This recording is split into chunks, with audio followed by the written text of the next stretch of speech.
To special post. ఏం విపక్ష నేతలు గౌరవించుకోకూడదా? ఆంధ్రప్రదేశ్లో అధికార విపక్ష నేతల మధ్య కలయిక వేరే లెవెల్కి పొలిటికల్ సినిమా చూపిస్తోంది. అనుకోకుండా ఎక్కడైనా కలిసి చెయ్యి కలిపినా, ఆత్మీయ ఆలింగనం చేసుకున్నా నెక్స్ట్ డే వేరే లెవెల్లో పబ్లిసిటీ జరుగుతోంది. పార్టీ నుంచి జంప్ లేదంటే పర్సనల్ బెనిఫిట్ కోసం కలిశారంటూ ప్రచారం హోరెత్తుతుంది. సోషల్ మీడియాలో అయితే 3 పోస్టులు 6 లైకులు అన్నట్లుగా పండుగ వాతావరణం కనిపిస్తుంది. ఇక ట్రోలర్స్కి అయితే ఫుల్ మీల్స్ అన్నట్లే. ఇంకిప్పుడు నమస్తే పెడితే కాళ్ళు పట్టుకున్నారన్న ప్రచారం లేటెస్ట్గా ట్రెండ్ అవుతుంది. మంత్రి కొండపల్లి శ్రీనివాస్ వైసీపీ ఎమ్మెల్సీ బొత్స సత్యనారాయణ కనిపించగానే లేచి కాళ్ళు పట్టుకున్నారన్న ప్రచారం జోరుగా నడుస్తుంది. 2 రోజులుగా ఏపీ పాలిటిక్స్లో ఇదే హాట్ టాపిక్గా మారింది. మంత్రి కొండపల్లి స్పందించాల్సిన అవసరం కూడా ఏర్పడింది. అయితే అదంతా తప్పుడు ప్రచారం అంటున్నారు కొండపల్లి శ్రీనివాస్. సంస్కారంతో నమస్కారం పెట్టారంటున్నారు.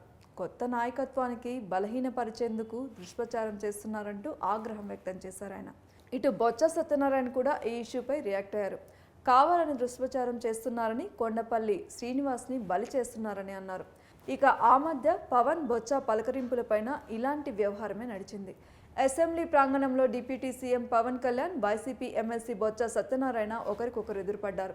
ఒకరికొకరు ఎదురెళ్లి షేక్ హ్యాండ్ ఇచ్చుకొని ఆలింగనం చేసుకున్నారు. ఇద్దరు చిరునవ్వులు చిందిస్తూ నమస్కారం పెట్టుకొని వెళ్ళిపోయారు.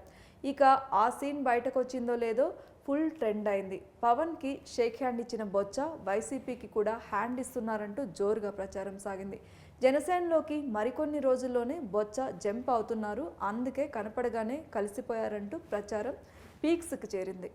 ఈ మధ్య మంత్రి పార్థసారథి, మాజీ మంత్రి జోగి రమేష్ కలిసి ఓ కార్యక్రమంలో పాల్గొనడం ఏపీలో రచ్చలేపింది. ఇద్దరు కలిపి గౌతు లచ్చన్న విగ్రహావిష్కరణలో పాల్గొనడంపై ఇటు వైసీపీ అటు కూటమి ప్రభుత్వంలోనూ పెద్ద రచ్చకు దారితీసింది. ప్రభుత్వ కార్యక్రమంలో జోగి రమేష్ ఎలా పాల్గొంటారంటూ ప్రభుత్వ పెద్దలు పార్థసారథిపై ఆగ్రహం వ్యక్తం చేస్తే, ఇటు వైసీపీ నుంచి జంప్ అవుతున్నారన్న ప్రచారంపై జోగి రమేష్ను అధిష్టానం అడిగినట్లు తెలుస్తోంది. ఇకపై 2 ఇష్యూలు సోషల్ మీడియాలో ప్రచారం అయితే జోగి పార్థసారథి ఎపిసోడ్పై నేతలే విమర్శలు గుప్పిస్తూ అనుమానాలు వ్యక్తం చేశారు. అయితే జోగి రమేష్ కార్యక్రమానికి వచ్చేంత వరకు తనకు తెలియదని, ప్రభుత్వ కార్యాలయంలో ఆయన్ని చూసి షాక్ అయ్యానంటూ టీడీపీ అధిష్టానానికి పార్థసారథి క్లారిటీ ఇచ్చారు.